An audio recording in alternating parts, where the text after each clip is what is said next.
ভারতে পাচারকালে সাতক্ষীরা সীমান্ত থেকে দুটি স্বর্ণের বারসহ আটক একজন। বিস্তারিত আব্দুল ওয়াহাবের পাঠানো তথ্য ভিডিও চিত্রে। ভারতে পাচারকালে সাতক্ষীরা সীমান্ত থেকে দুটি স্বর্ণের বারসহ একজনকে আটক করেছে বিজিবি।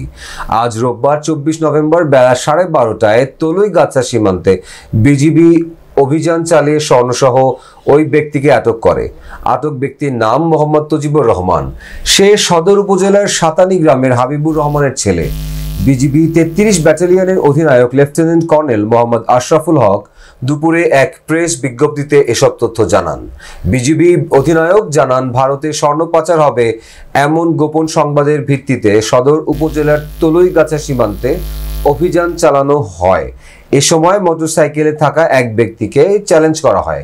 পরে তল্লাশি চালিয়ে ওই ব্যক্তির প্যান্টের সাথে টেপ দিয়ে পেঁচানো অবস্থায় দুটি স্বর্ণের বার ও নগদ ৭২,৫০০ টাকা পাওয়া যায়। স্বর্ণ ও মোটরসাইকেল সহ জব্দকৃত সরঞ্জামের বাজার মূল্য প্রায় ৬৯ লাখ টাকা। বিজিবি অধিনায়ক আরও জানান, আটক ব্যক্তিকে সদর থানায় সোপর্দ করা হয়েছে। জব্দকৃত স্বর্ণ ট্রেজারি অফিসে জমা দেওয়া হয়েছে।